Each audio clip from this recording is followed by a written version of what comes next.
সরকারের যদি মেরুদণ্ড সোজা থাকতো, ওই এখনো জাতীয় পার্টি হাসিনার পক্ষে হয়ে এখনো গর্জন করতে পারতো না, এখনো হাসিনার হয়ে এই বিপ্লবী সরকার অন্তর্বর্তীকালীন সরকারের পদত্যাগের কথা বলতে পারতো না।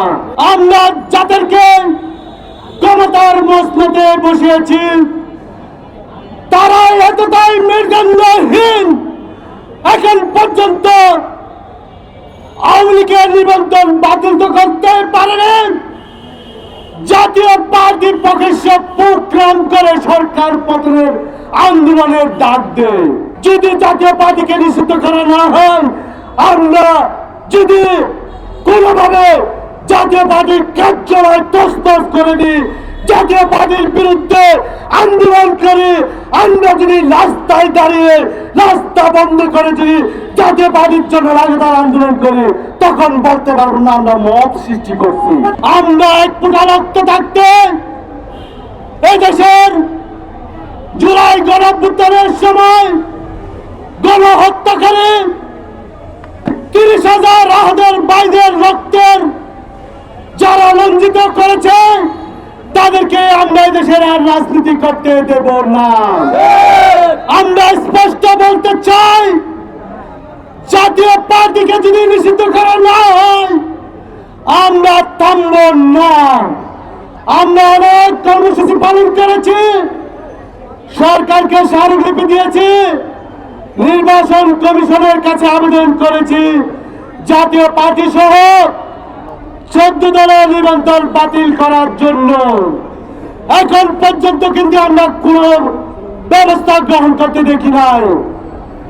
আমাদের দুর্ভাগ্য, সিরিয়া কিন্তু গণঅভ্যুত্থান হয়েছে, সিরিয়া গণঅভ্যুত্থানের পরে নতুন সংবিধান রচনা করেছে।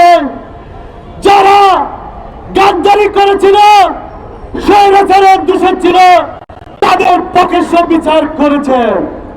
আর আমরা জুলাই গণঅভ্যুত্থানের পরে ওই সংবিধান মেনে ওই তথাকথিত গৃহপালিত রাষ্ট্রপতির কাছে গিয়ে মাথা নত করে আমরা সরকারের শপথ গ্রহণ করেছি। সেদিনে বিপ্লব নষ্ট হয়ে গিয়েছে।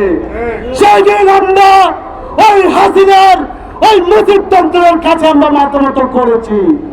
আমাদের দুর্ভাগ্য, গত 1 বছরে আমরা হাসিনার পরিবারের কাউকে গ্রেপ্তার করে বিচারের মুখোমুখি করতে পারি নাই।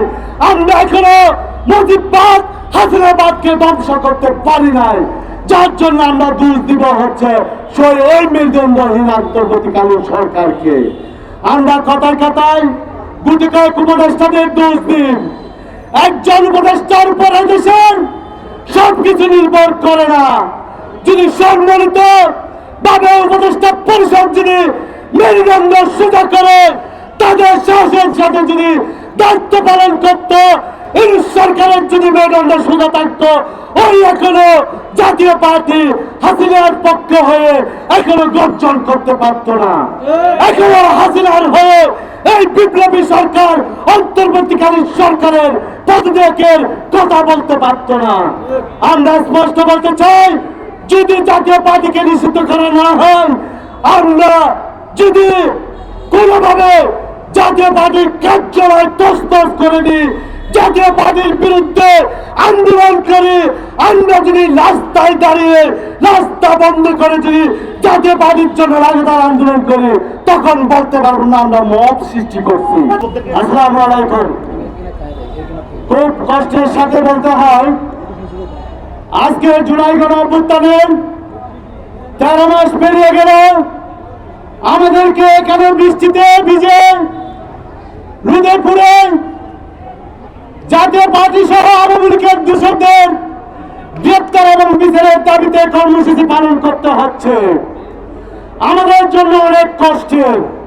আমরা দীর্ঘ সময় ফ্যাসিবাদের বিরুদ্ধে, গণতন্ত্রের বিরুদ্ধে, গণতন্ত্র হত্যাকারীদের বিরুদ্ধে আন্দোলন সংগ্রাম করেছি, যার ফলে 5 আগস্ট 2024 জুলাই গণঅভ্যুত্থান সংগঠিত হয়েছিল। কিন্তু 13 মাস পেরিয়ে গেল, আমরা যাদেরকে ক্ষমতার মসনদে বসিয়েছি তারা এতটাই মেরুদণ্ডহীন, এখন পর্যন্ত আওয়ামী লীগের নিবন্ধন বাতিল তো করতে পারেনি, জাতীয় পার্টির পক্ষে সব প্রোগ্রাম করে সরকার পতনের আন্দোলনের ডাক দেয়। এটা আমাদের যারা জুলাই গণঅভ্যুত্থানে নেতৃত্ব দিয়েছে এবং জুলাই গণঅভ্যুত্থানের সরকারের জন্য অত্যন্ত লজ্জাজনক।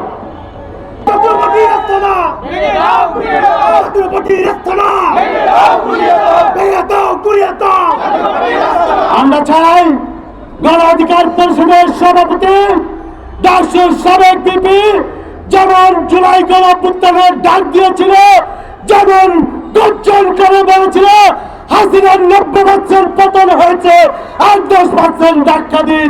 আজকে আমরা স্পষ্ট ঘোষণা দেন 90% জাতীয় পার্টি নিষিদ্ধ হয়ে গেছে আর 10% ধাক্কা দেন।